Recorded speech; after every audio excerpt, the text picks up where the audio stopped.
அனைவருக்கும் வணக்கம். இது சொல்வதெல்லாம் போய் கரெக்டா ஒரு ஆண்டுகளுக்கு முன்னாடி என்னது கரெக்டா ஒரு ஆண்டுகளுக்கு முன்னாடி ஜூலை மாசம் 2025 வருஷத்துல அது போன ஆண்டுல அண்ணன் சீமான் அவர்கள் வீடுகளை வளர்க்கக்கூடிய மாடுகளை காடுகளையும் மலைகளையும் மேய்க்கிறதுக்கான அனுமதியை தரணும், அதிக கூடாதுன்னு சொல்லிட்டு நீதிமன்றம் போட்ட தடையை உடைக்கணும்னு சொல்லிட்டு மிகப்பெரிய மாடுகளை வைத்து போராட்டம் எல்லாம் பண்ணாரல்ல. சரி, அந்த தடையை போட வச்சு கோர்ட்ல வழக்கு போட்டது யாரு தெரியுமா? அதுவும் நம்ம நாம் தமிழர் கட்சியோட வழக்கறிஞர் தான். அதுவும் நம்ம நாம் தமிழர் கட்சியோட வழக்கறிஞர் தான். நீ பார்த்த கரெக்டா பேச்சுவார்த்தை நடத்த போவாங்க. இந்த பேச்சுவார்த்தை நடத்த போய் ஒரு 3 டீம்ஸ் 4 டீம்ஸ் திறந்து விடுவாங்க அம்மாக்கு. ஏன்னா அங்க மழை பெஞ்சிக்கிட்டு இருக்கு. இப்போ மழை பெஞ்சு கபினி அணை, கிருஷ்ணராய சாகர் அணை, இந்த அணைகள்ல இருந்து தண்ணீர் வந்து காவிரியில 60 டிஎம்சி தண்ணீர் இருக்கு. ஒரு 60 டிஎம் தண்ணி இன்னைக்கு வரைக்கும் இருக்கு. நான் சொல்றேன் டேட் 24ஆம் தேதி. இப்போ அவனுக்கு தண்ணி வந்து மேல ஏறிக்கிட்டு இருக்கு அணையில, திறந்தா ஆகணும். இன்னொரு பக்கம் என்னன்னா மழை பெஞ்சிக்கிட்டு இருக்கு. இப்போ இந்த நேரத்துல வந்து என்ன தண்ணி லைட்டா திறந்து உபரி நீர் மாதிரி இருக்கும் இல்லையா, அதை வந்து திறந்து விடுவாங்க. இப்போ என்ன காவிரி மீட்டார் காவிரி நாயகனாக மாறிய ஜனநாயகன், காவிரியை மீட்ட ஜனநாயகன், காவிரி தாய் ஜெயலலிதாவுக்கு பிறகு காவிரியை பெற்றி கொடுத்த எங்கள் நாயகன் அப்படின்னு உருட்டுறதுக்காக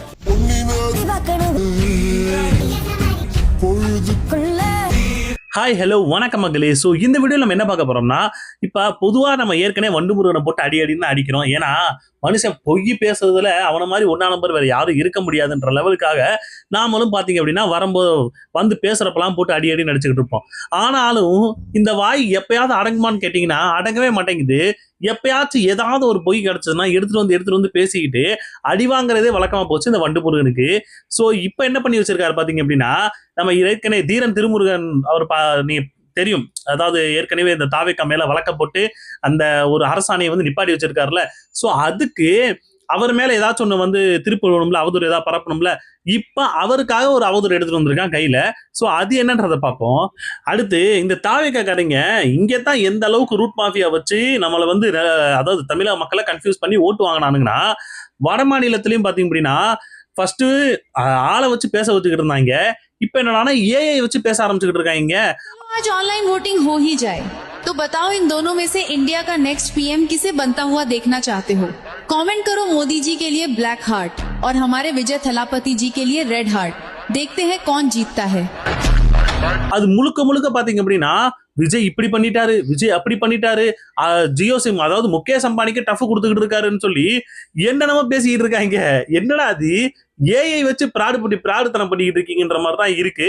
ஸோ அது என்னன்றதையும் பார்ப்போம். அடுத்து இப்ப அனைத்து கட்சி கூட்டம் ஒன்று கூட்டினாங்க. எதுக்காக அப்படின்னா மேகதாதுல அணை கட்டக்கூடாது அப்படின்றதுக்காகவும் காவேரியில தண்ணி வாங்குறதுக்காகவும் பாத்தீங்க அப்படின்னா அனைத்து கட்சி கூட்டம் வந்து இப்போ கூட்டினாங்க.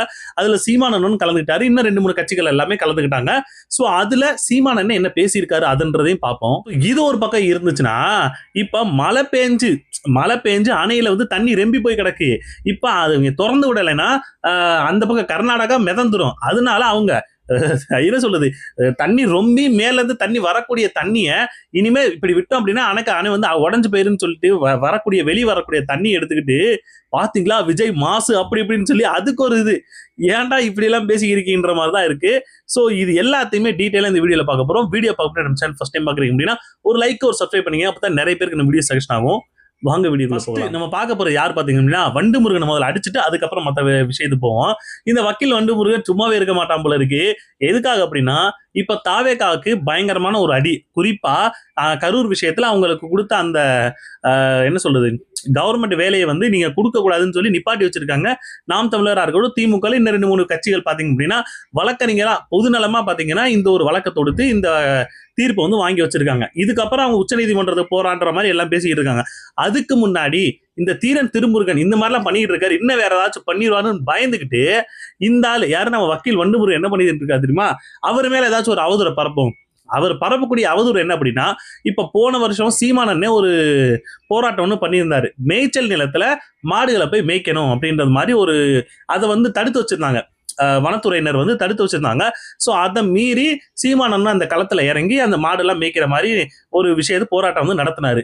இதுக்கு இவங்க என்ன தெரியுமா பிராடு பரப்பிக்கிட்டு இருக்காங்க, அதை தடுத்து நிறுத்தினதே பாத்தீங்க அப்படின்னா நாம் தமிழர் கட்சியில் இருக்கக்கூடிய வழக்கறிஞர், குறிப்பா இப்ப ஒன்று ரீசெண்டா ஒரு வேலையை பார்த்தாருல தாவேக்காக்கு எதிராக. ஸோ அந்த தீரன் திருமுருகன் தான் இந்த ஒரு வழக்க போட்டிருந்தாரு. ஸோ அது வழக்க போடுறது இவரு, வழக்க இதை எடுக்கணும்னு சொல்லி போராடுறது இவங்க அப்படின்ற மாதிரி ஒரு விஷயத்த வக்கீல் வண்டு முருகன் ஒன்று பரப்பிக்கிட்டு இருக்கான். ஃபர்ஸ்ட் அந்த வழக்கு போடப்பட்டது எதுக்காகன்னு முதல்ல தெரிஞ்சுக்கணும். ஆனா அது எப்ப போடப்பட்டதுன்னு தெரிஞ்சுக்கணும். 2022 தீரன் திருமுருகன் இந்த ஒரு வழக்கா பொதுநல வழக்கா போடுறாரு. அப்ப அவரு நாம் தமிழர் கட்சியில இல்லவே இல்லை. அவர் 2025 தான் வந்து சேர்றாரு.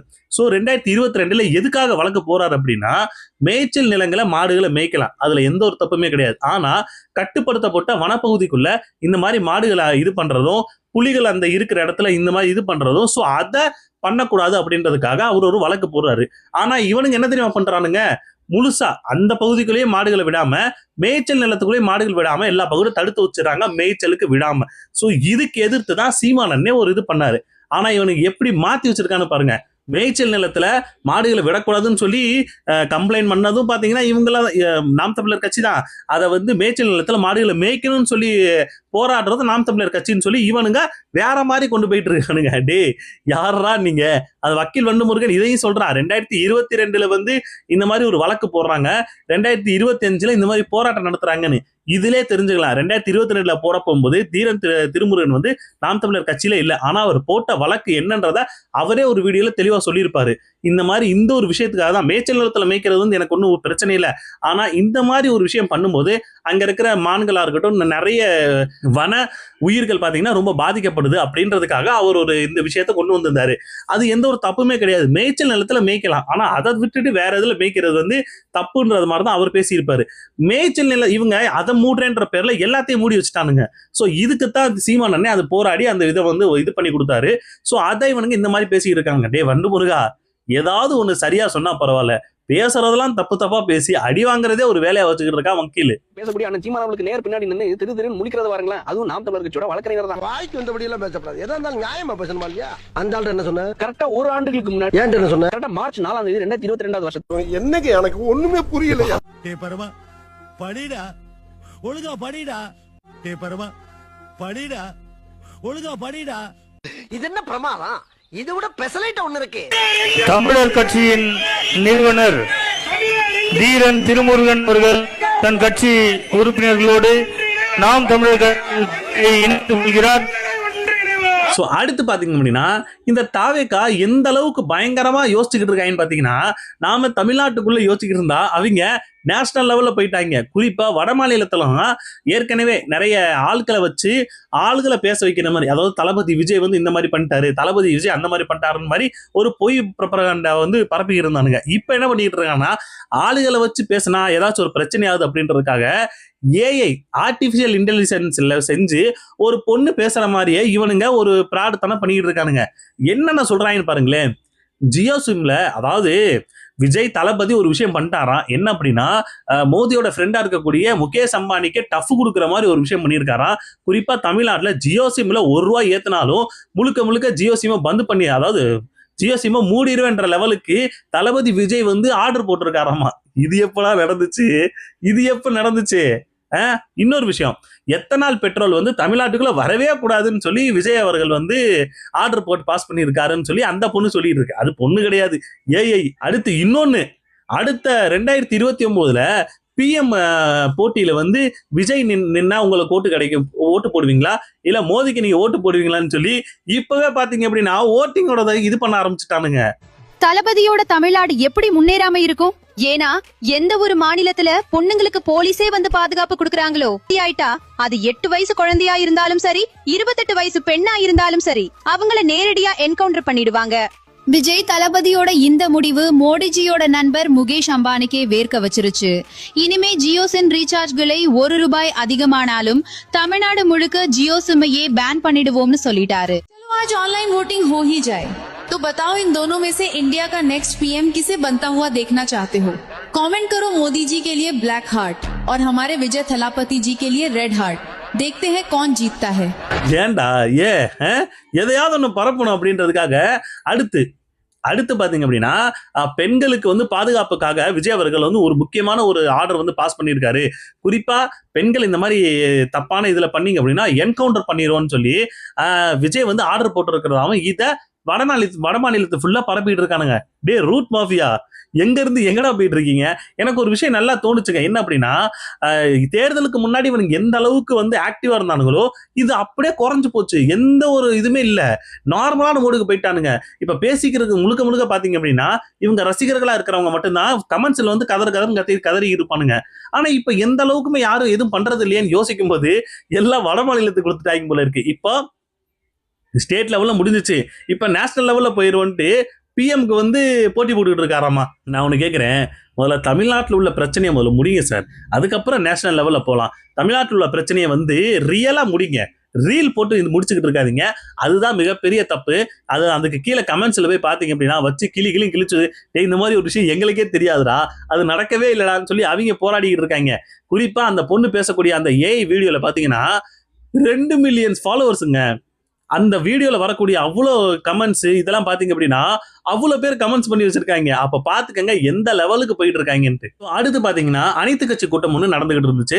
சீமான் அண்ணனும் அதுல போய் கலந்துக்கிட்டாரு. குறிப்பா மேகதாதுல அணை கட்டக்கூடாது அண்ட் காவிரியில வந்து தண்ணி வந்து வாங்கி கொடுக்கணும் அப்படின்ற மாதிரி ஒரு விஷயத்துக்காக. சோ அதுக்கு வந்து அனைத்து கட்சி கூட்டம் போட்டு எல்லாரும் போய் பேசிட்டு இருந்தாங்க. அதுல சீமான் அண்ணனும் பேசினாரு. சோ நம்ம சீமான் அண்ணன் என்ன பேசியிருந்தாரோ அதை மட்டும் நம்ம பேசுவோம். சோ அவர் பேசக்கூடிய பேச்சு என்ன அப்படின்னா, அதாவது நீ காவிரியில நீ தண்ணி கொடுக்க மாட்டேங்கிற, அதாவது உன்னோடைய வளம் உனக்கு அப்படின்னா என்னுடைய வளம் எனக்கு. குறிப்பா என்கிட்ட இருந்து நிலக்கரி மின்சாரம் வந்து எடுக்கிறோம், அத இந்தியா முழுக்க நீங்க யூஸ் பண்ணுவீங்க. ஆனா உங்ககிட்ட இருக்கிற தண்ணி வந்துட்டு உங்ககிட்டயா, அப்ப நானும் தரமாட்டேன்னு சொல்லி நான் நிக்கணும் அப்படின்னு சொல்லி சீமான் அண்ணன் சொன்னாரு. கரெக்ட் தான். அதாவது என்கிட்ட இருக்கிற நறுமண பெட்ரோல் எல்லாருக்கும், என்கிட்ட இருக்கிற நிலக்கரி மின்சாரம் எல்லாருக்கும், ஆனா உங்ககிட்ட இருக்கிற தண்ணி, அதாவது உச்சநீதிமன்றமோ காவிரி அந்த தீர்ப்பானையும் பாத்தீங்கன்னா அது ஒரு தீர்ப்பு கொடுத்துட்டாங்க. அதாவது தமிழ்நாட்டுக்கு இத்தனை வந்து டிஎம்சி வந்து தண்ணி கொடுக்கணும்னு. ஆனா அவன் நான் தரமாட்டேன், எனக்கே தண்ணி இல்லைன்னு சொல்லி இப்ப வரைக்கும் பஞ்ச பாட்டு பாடிட்டு இருக்கான். அப்போ அந்த மாதிரி ஆளுகளுக்கு இந்த மாதிரி ஒரு வேலையை பார்த்தாதான் அவனுக்கு திருந்துவானுன்னு சொல்லி சீமான் ஒரு விஷயம் சொல்லியிருக்காரு. அடுத்து இன்னொரு விஷயம் என்ன அப்படின்னா, கர்நாடகாக்காரன் பாத்தீங்கன்னா இப்ப ஆட்சி பண்றது காங்கிரஸ், எதிர்கட்சியா இருக்கிறது பிஜேபி. இப்ப இவங்க 2 பேருமே இப்ப மோஸ்ட்லி பாத்தீங்க அப்படின்னா ஆட்சி யார் ஆட்சி பண்றாங்களோ அவங்க எடுக்கக்கூடிய எல்லா டிசிஷனுக்கும் மோஸ்ட்லி தடுத்து நிறுத்துறது மோஸ்ட்லி பாத்தீங்கன்னா எதிராக நிக்கக்கூடியது எதிர்கட்சிக்காரங்க தான். ஆனா இந்த விஷயத்துல தமிழகத்தில் தண்ணி கொடுக்க கூடாதுன்றதா அந்த ஒரு விஷயத்துல மட்டும் இவங்க 2 பேரும் ஒன்னாவே இருக்கானுங்க. இதுல எந்த ஒரு சமரசமும் கிடையாது. இல்லையா நீ வந்து தண்ணி கொடுக்கலையா, நானும் அதைத்தான் வந்து ஆமோதிக்கிறேன், நீ என்ன சொல்றேன் அதை வந்து கேட்கிறேன்ற லெவலுக்கு எதிர்கட்சி நின்னுகிட்டு இருக்கு. இந்த மாதிரி ஒரு இது வந்து தமிழ்நாட்டுல இல்லவே இல்லை. தண்ணி கொடுக்க கூடாது, மேகதாட்டுல அணை கட்டியே தீரணுங்கிற நிலைப்பாட்டில் காங்கிரசும் ஒண்ணுதான், பாரதிய ஜனதா ஒண்ணுதான், மதச்சார்பற்ற ஜனதாதளமும் ஒண்ணுதான், எல்லாம் ஒரே நிலைப்பாட்டில் நிற்பார். இப்போது அவன் ஒன்னா நிக்கிறான் அப்படின்னா நாமளும் ஒன்னாதான் நிக்கணும். எதுக்காக அப்படின்னா அவன் வந்து மேகதாதுல அணை கட்டக்கூடாது அப்படின்னா நாம கட்டவே விட, அவன் அணை கட்டுவானா அவன் சொல்லிட்டே இருக்கட்டும், நாம கட்ட விடக்கூடாது. அப்போ அவன் கட்டாம இருக்கணும்னா நாம எல்லாம் ஒன்னா நிக்கணும்ன்ற மாதிரி ஒரு விஷயத்த சொல்லி இருக்காரு. கூட்டியவர் யார் என்பது பிரச்சனை இல்லை, கூட்டுவதற்கான நோக்கம் என்ன என்பதுதான் முக்கியம். அது இல்ல, மண்ணின் மக்களின் உரிமைக்கு எவன் நிக்கிறானோ உணர்வோடு நிக்கிறவன்லாம் ஒன்னா நிக்கணும். நிப்பான் தமிழன் வந்தாதான் பயப்படுவான். அவன் நமக்கு கொடுக்க கூடாது நிக்கும் போது நீ கொடுத்தே தரணும், நீ கட்டவே கூடாதுன்னு நம்ம நிக்க முடியாது. சோ இன்னொரு விஷயம் என்ன அப்படின்னா, வெள்ளத்தை கூட நம்ம தாங்கிக்கலாம், ஆனா வறட்சி நம்ம எப்படி தாங்குறது? குறிப்பா இந்த குறுவை சாகுபடி, இந்த டைம் பீரியட்லாம் குறுவை சாகுபடி வந்து விளைஞ்சு வந்து அதை வந்து சாகுபடி பண்ணிடணும். ஆனா தண்ணி வராதனால எதுவுமே பண்ண முடியல. சோ அது மறந்துட வேண்டியதான் அப்படின்ற மாதிரி சீமான் சொன்னார். உண்மையில தான் காவிரியை மட்டுமே நம்பி இருக்கக்கூடிய டெல்டா மாவட்டங்கள், தஞ்சாவூர், இது எல்லாமே பாத்தீங்க அப்படின்னா முழுக்க குறுவை சாகுபடி பண்ண முடியாத நிலைமையில வந்து கொண்டு வந்து விட்டானுங்க. அப்போ இந்த விஷயத்த வந்து நம்ம எப்படி ஏத்துக்கிறதுன்னு தான் சீமான் சொன்னாரு. அப்போ இன்னொரு விஷயம் என்ன அப்படின்னா, இந்த அளவுக்கு பண்ணிக்கிட்டு இருக்கு கர்நாடகாவில் ஆட்சி பண்ணிக்கிட்டு இருக்கக்கூடியது காங்கிரஸோட தலைவர் ராகுல் காந்தி வந்து நீங்க வந்து பதவி இருக்கும்போது வந்து கையெல்லாம் தூக்கி வந்து உங்க கூட வந்து நின்றுகிட்டு இருந்தாரு. அப்போ அவர்கிட்ட சொல்லி இந்த மாதிரி நீங்க தான் ஆட்சி பண்ணிட்டு இருக்கீங்க, அப்போ உங்களை கட்சியில இருக்கக்கூடிய அந்த அவங்கள்ட்ட சொல்லி நீங்க தண்ணி வாங்கி கொடுங்கன்னு சொல்றதுக்கு எவ்வளவு நேரம் ஆகும்? அப்போ அந்த மாதிரி பண்ண முடியாத அவங்க அப்ப கூட்டணியில இருந்து என்ன பிரயோஜனம்? எங்களுக்கு என்ன தேவையோ அதவே பண்ண முடியலன்னா கூட்டணியிலிருந்து என்ன பிரயோஜனம் சொல்லி சீமான் கேட்கிறாரு. கரெக்ட் தானே? ஒரு சொட்டு தண்ணீர் கிடையாது அப்படின்னா உன்னோட கூட்டும் இல்லை, உனக்கு சீட்டும் இல்லைன்னு சொல்ல இங்க ஒரு கட்சி இல்லை. பிரச்சனை அதுதான். அப்ப அவரோட கூட்டு அவன் தண்ணி தரலையோ, உரிமையை மறுக்கிறானோ, உரிமையை பறிக்கிறானோ, அவனோட கூட்டு வச்சு அவனுக்கு ஓட்ட போட்டு அவனுக்கு பதவியை கொடுத்தா அப்ப எப்படி இந்த மண்ணின் மக்களின் உரிமை பாதுகாக்கப்படுங்கிற கேள்வி நமக்கு எழணும். இது நீண்ட காலமா நடக்குது, இன்னைக்கு நேத்து இல்லை. இந்த மாதிரி கேட்கறதுக்கு ஒரு ஆள் இருந்தா மட்டும்தான் இவன் கொஞ்சமாச்சும் யோசிப்பாங்க. யாருமே எதுவும் பேசாம விட்டாங்க அப்படின்னா ஆமா இவங்கள்ட்டெல்லாம் என்னத்தை இவங்களுக்கெல்லாம் தண்ணியா கொடுக்கணும் அப்படின்ற நிலைமைக்கு போயிரும். அதைத்தான் சீமானன் இந்த இடத்துல சொல்லியிருக்காரு. அடுத்து கர்நாடகா முதலமைச்சர் ஒரு விஷயம் சொல்லியிருக்காருங்க. சிஎம் வந்து அவர் என்ன சொல்லியிருக்காரு அப்படின்னா, அதாவது இதுவரைக்கும் நாங்க வந்து எவ்வளவோ, அதாவது இவனுக்கு என்ன தெரியுமா பண்ணியிருக்கானுங்க, நமக்கு தண்ணி கொடுக்க கூடாதுன்றது லெவல்ல மைண்ட் செட்ல வந்து பயங்கரமா இருக்கானுங்க. ஆனா இயற்கை பாத்தீங்க அப்படின்னா ஒரு விளையாட்டு விளையாண்டு விட்டுருச்சு. இவனுங்க எவ்வளவுதான் வந்து எங்கிட்ட தண்ணி இல்லைன்னு சொல்லி பஞ்சப்பாடு பாடிட்டு இருந்தாலும் அங்க 10-15 நாளா மழை, பயங்கரமான மழை, குறிப்பா நிறைய இடத்துல வந்து நிலச்சரிவுகள்லாம் ஏற்பட்டிருக்கின்ற லெவலுக்கு சொல்லிட்டு இருக்காங்க. சோ அணை ரெம்பிருச்சு. அதாவது கர்நாடகாவில் இருக்கிற எல்லா அணையுமே ரெம்பிருச்சு. இதுக்கு மேலே நாங்க அதை மூடி வச்சிருந்தோம் அப்படின்னா முழுக்க கர்நாடகா மிதக்கத்தான் செய்யணும், வெள்ளத்துல மிதக்கணும். ஸோ அதனால இப்ப இருக்கிற அந்த தண்ணியை வந்து அவங்க திறந்து விட்டு தான் ஆகணுன்ற லெவலுக்கு அவங்க யோசனை வந்துச்சு. இப்ப கொஞ்சம் கொஞ்சமா திறந்து விட ஆரம்பிச்சிட்டாங்க. அணை நிரம்ப போது நாம தண்ணி ரொம்பவும் தேக்கி வைக்க முடியாது அப்படின்னு சொல்லி கர்நாடகாவுடைய முதலமைச்சர் டி.கே. சிவகுமார் பேசியிருக்காரு. இப்பதான் ஒரு செய்தியினுடைய உண்மைத்தன்மை தெரிய வருது. ஆகஸ்ட் 3ஆம் தேதியை குறிவச்சு தமிழக முதலமைச்சர் திரு ஜோசப் விஜய் அவர்கள் கர்நாடகாவுக்கு போற திட்டமிட்டிருந்தாரு. கர்நாடகாவில் மழை கடந்த 10 நாளாவே பொழிச்சிட்டு இருக்கு. எப்படியும் ஆகஸ்ட் முதல் வாரத்தில் கர்நாடகா கூடிய அத்தனை அணைகளும் நிரம்பும் என்பது எல்லாருக்கும் தெரிஞ்ச உண்மை. ஆகஸ்ட் 3ஆம் தேதி ஒருவேளை தமிழக முதலமைச்சர் ஜோசப் விஜய் அங்க போனாலும், அங்க போய் பேச்சுவார்த்தை நடத்தாட்டலும் காவிரி தண்ணீர் தமிழ்நாட்டுக்கு வந்துதான் ஆகணும். வெள்ளம் ஒருவேளை அங்க அணையை அவன் பூட்டி வச்சிருந்தான்னா பொத்துக்கிட்டு வெள்ளம் வந்துடும், தடுக்க முடியாது. இப்ப ஆகஸ்ட் 3ஆம் தேதி போற மாதிரி போய் பேச்சுவார்த்தை நடத்துற மாதிரி நடத்தி நான் தண்ணியை கொண்டு வந்துட்டேன் அப்படின்னு ஜிம்பளைக்கு பம்பா. சோ இது வந்து இயற்கை நடந்த விஷயம். இது வந்து விஜய் அவர்கள் சொல்லியோ இப்ப நாம இது பண்ணியோ யாருமே சொல்ல. ஏன்னா அவங்களுக்கு பிரச்சனை ஆயிருன்ற லெவலுக்கு வந்ததுனால அவனுக்கு திறந்து விடுற லெவலுக்கு பேசிட்டு இருக்கானுங்க. இப்ப தமிழ்நாட்டுல தாவேக்காரங்க எப்படி தெரியாம பேசிட்டு இருக்கானுங்க. அதாவது விஜய் போகணும்னு சொல்லி யோசிச்சுக்கிட்டு இருந்தாரு. போக வேண்டிய என்ன சொல்லுது அவசியமே இல்ல. அவருடைய கண் பார்வைக்கே பாத்தீங்க அப்படின்னா தண்ணியை திறந்து விட்டாங்க. விஜய்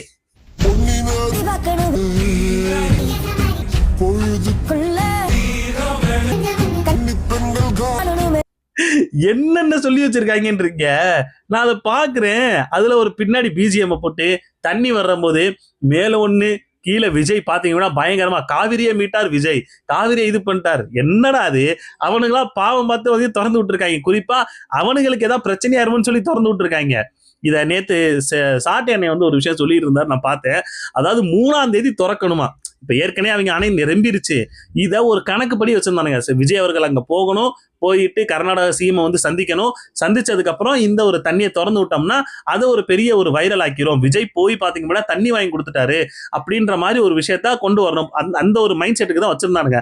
ஆனா இயற்கை நேச்சரா என்ன பண்ணி விட்டுருச்சு அப்படின்னா, நீ 3ஆம் தேதி வர வேணாம், நான் 1ஆம் தேதியே தண்ணி திறக்கிற மாதிரி வேலையை பார்த்து வரேன்ட்டு மழை பெஞ்சு ஆனா ரெம்பி போச்சு. எப்பா சாமி நீ வர்றன்னு சொல்லி 3ஆம் தேதி வரைக்கும் வர்றதுக்கு கர்நாடகா மிதந்துரும். சோ நீ வரவும் வேணாம், நான் வந்து தண்ணி நீ வந்ததுக்கு அப்புறம் திறந்து விட வேணாம், முதலே நான் திறந்து விடுறேன்னு சொல்லி அங்க வந்து திறந்து விட்டாங்க.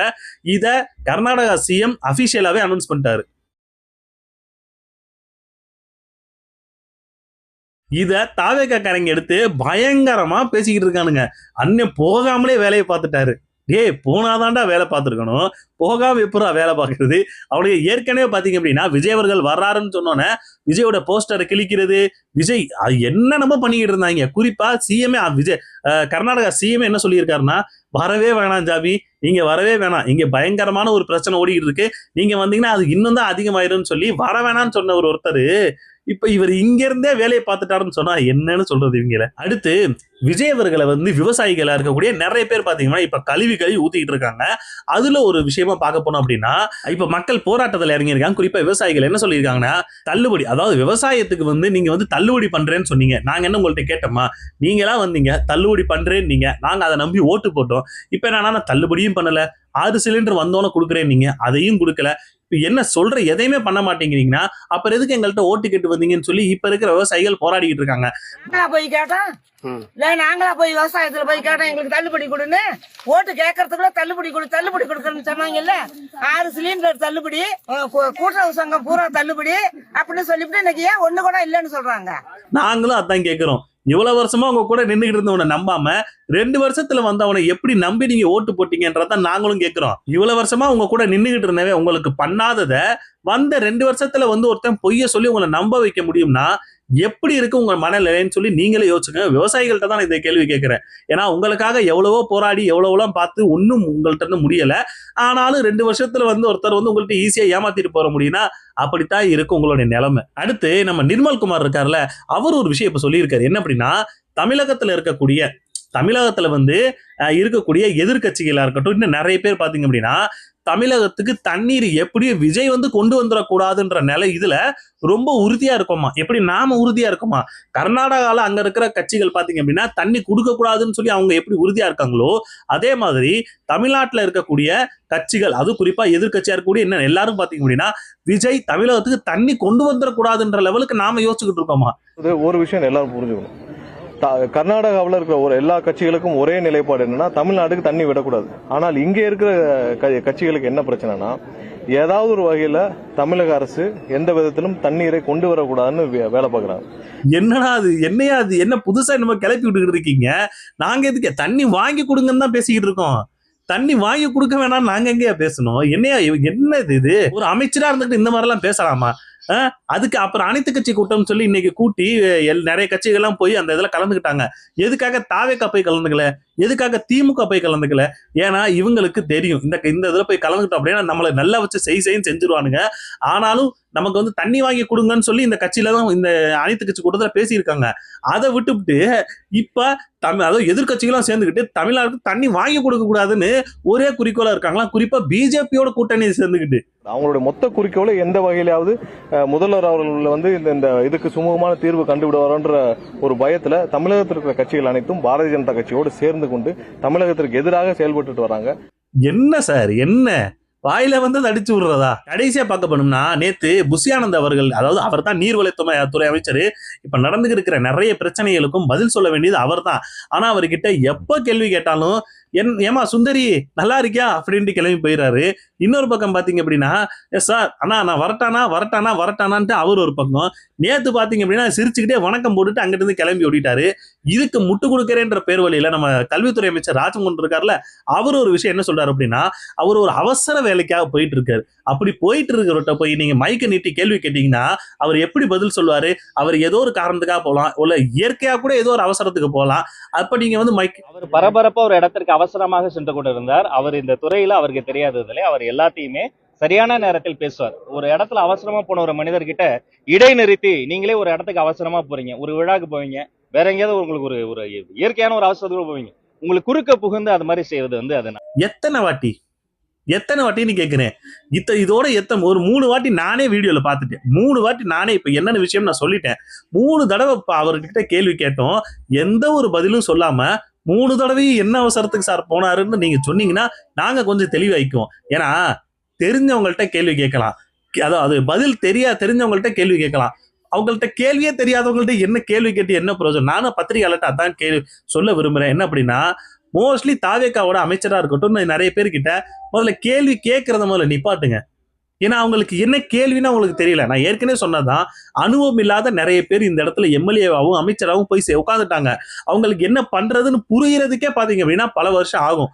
அப்போ அவங்கள்ட்ட நீங்க கேள்வி கேட்டீங்கன்னா பதில் வரவே வராது. பதில் வரணும்னு நீங்க நினைச்சீங்கன்னா அது உங்களுடைய தப்பு தான். ஸோ அவ்வளவுதாங்க.